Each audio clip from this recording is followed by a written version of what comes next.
Hello student, online class में एक बार फिर आपका स्वागत है। कल हमने शिक्षा के उद्देश्य के विषय में अध्ययन किया था, जिसमें हम शिक्षा के उद्देश्यों का वर्गीकरण देख रहे थे। सबसे पहले हमने व्यक्तिगत उद्देश्य के बारे में चर्चा की थी तथा उसके पक्ष और विपक्ष में तर्क पर बात की थी।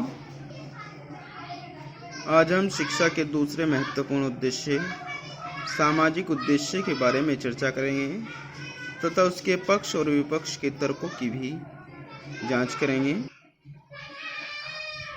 चलिए शुरू करते हैं। शिक्षा का सामाजिक उद्देश्य। सामाजिक उद्देश्य का अर्थ व्यक्ति में सामाजिकता की भावना उत्पन्न करना है। जिस प्रकार शिक्षा का वैयक्तिक उद्देश्य व्यक्ति के विकास पर बल देना है, उसी प्रकार शिक्षा का सामाजिक उद्देश्य सामाजिकता अथवा नागरिकता के विकास पर बल देना है।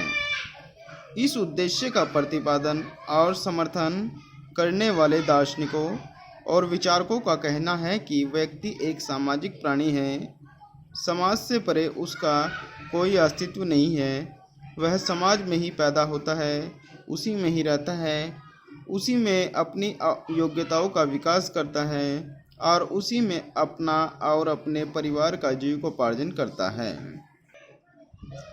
कहने का तात्पर्य है, जिस प्रकार हमने व्यक्तिगत उद्देश्यों में देखा कि व्यक्ति व्यक्तिगत उद्देश्य में व्यक्तिगत हितों की पूर्ति के लिए कार्य करता है, उसी प्रकार सामाजिक उद्देश्यों के अंतर्गत व्यक्ति सामाजिक हितों और उद्देश्यों को ध्यान में रखकर कार्य करता है। मनोवैज्ञानिकों ने बताया कि मनुष्य एक सामाजिक प्राणी है। समाज में रहकर ही उसका पालन पोषण होता है, समाज में ही उसकी समस्त आवश्यकताओं की पूर्ति होती है, उसकी योग्यताओं का विकास होता है और अंततः समाज में ही उसकी मृत्यु हो जाती है। अतः मनुष्य के लिए शिक्षा के उद्देश्य समाज को ध्यान में रखकर बनाए जाने चाहिए। रेमोंड ने इसकी एक सरल सी परिभाषा दी है, कहा कि निस्समाज व्यक्ति कोरी कल्पना है। इस प्रकार व्यक्ति का जीवन समाज का दिया हुआ है। समाज की उन्नति उसकी उन्नति है और समाज की अक्षति उसकी अक्षति है। अतः व्यक्ति का कर्तव्य है कि वह तन मन धन से समाज की उन्नति और विकास के लिए कार्य करे। वह कोई भी ऐसा कार्य न करे जिससे समाज को हानि या अक्षति पहुंचने की संभावना हो।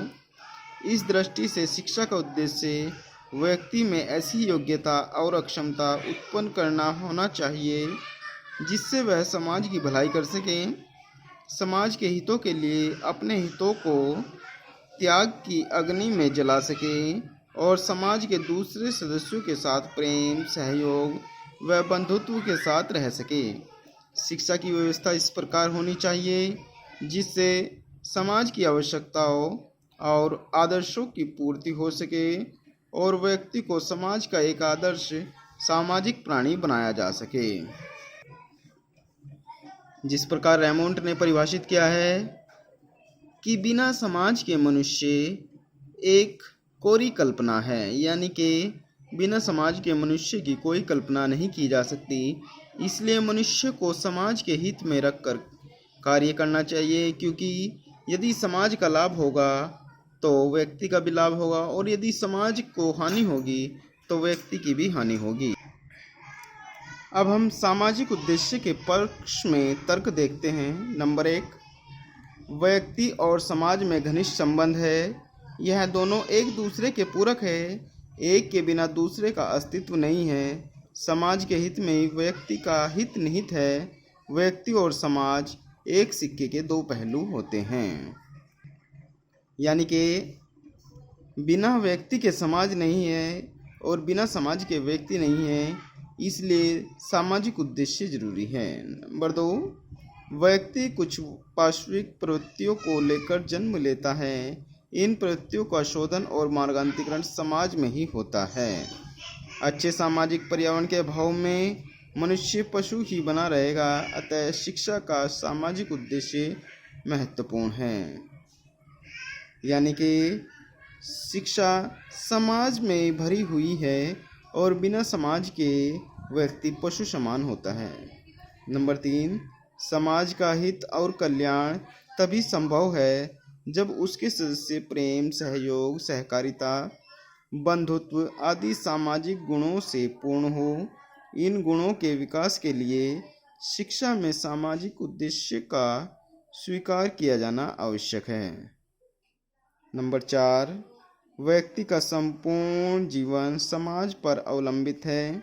वह समाज में ही जन्म लेता है, बड़ा होता है, अपनी आवश्यकताओं की पूर्ति करके अपने परिवार का पालन पोषण करता है, विचारों का आदान प्रदान करता है, योग्यताओं और अक्षमताओं का विकास करता है, इच्छाओं और आकांक्षाओं की पूर्ति करता है तथा समाज की चतुर्मुखी उन्नति में अपना योगदान देता है। अतः शिक्षा का सामाजिक उद्देश्य अधिक तर्कसंगत, न्यायसंगत और उपयुक्त है।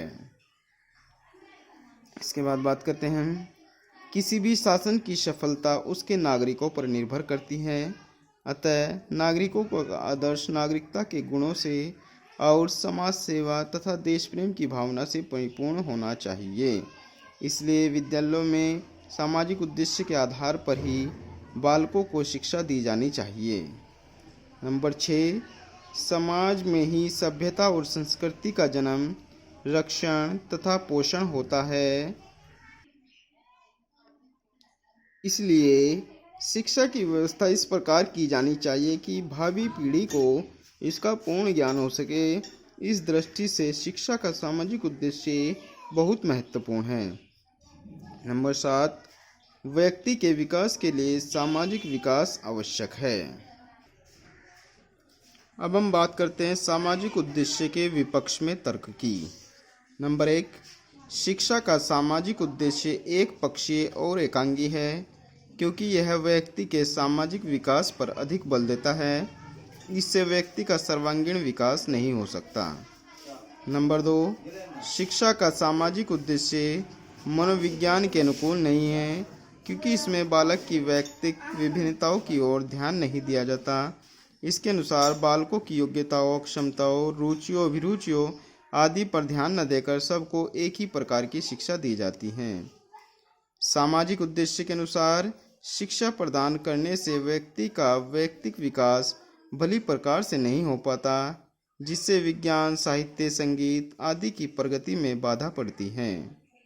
नंबर 4, इस उद्देश्य के अंतर्गत व्यक्तिगत स्वतंत्रता का कोई स्थान नहीं है, जिसके फलस्वरूप व्यक्ति में स्वतंत्र रूप से चिंतन करने, व्यक्ति करने तथा कार्य करने की योग्यता विकसित नहीं हो पाती और उसको व्यक्तित्व कुंठित हो जाता है।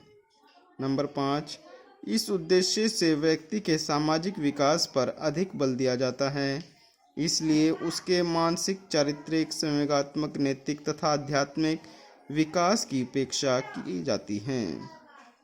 नंबर 6, यह उद्देश्य बालकों में संकुचित राष्ट्रीयता की भावना उत्पन्न करता है।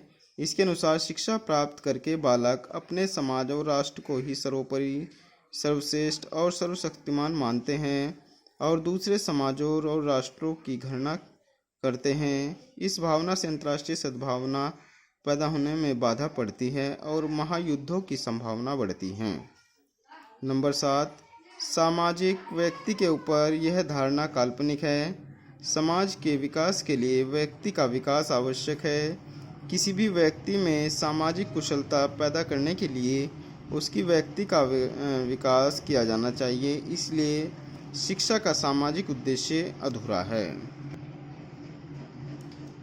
अभी तक हमने शिक्षा के व्यक्तिगत उद्देश्य और सामाजिक उद्देश्य दोनों का अर्थ को अच्छी तरह से समझ लिया है और इनके पक्ष और विपक्ष में तर्कों पर भी चर्चा कर ली है।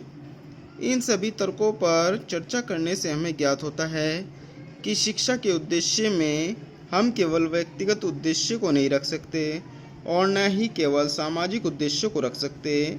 जितना योगदान मनुष्य के लिए व्यक्तिगत उद्देश्यों का है, उतना ही सामाजिक उद्देश्यों का भी है, क्योंकि जांच में हमने पाया कि बिना व्यक्तियों के समाज की कल्पना नहीं की जा सकती और बिना समाज के व्यक्ति नहीं रह सकता। अतः यह दोनों एक ही सिक्के के पहलू होते हैं, इसलिए दोनों का समन्वयीकरण और समायोजन अति आवश्यक है। इसलिए शिक्षा के उद्देश्यों को निर्धारित करते समय हमें व्यक्तिगत उद्देश्य और सामाजिक उद्देश्य दोनों को ही ध्यान में रखकर उद्देश्यों की स्थापना की जानी चाहिए।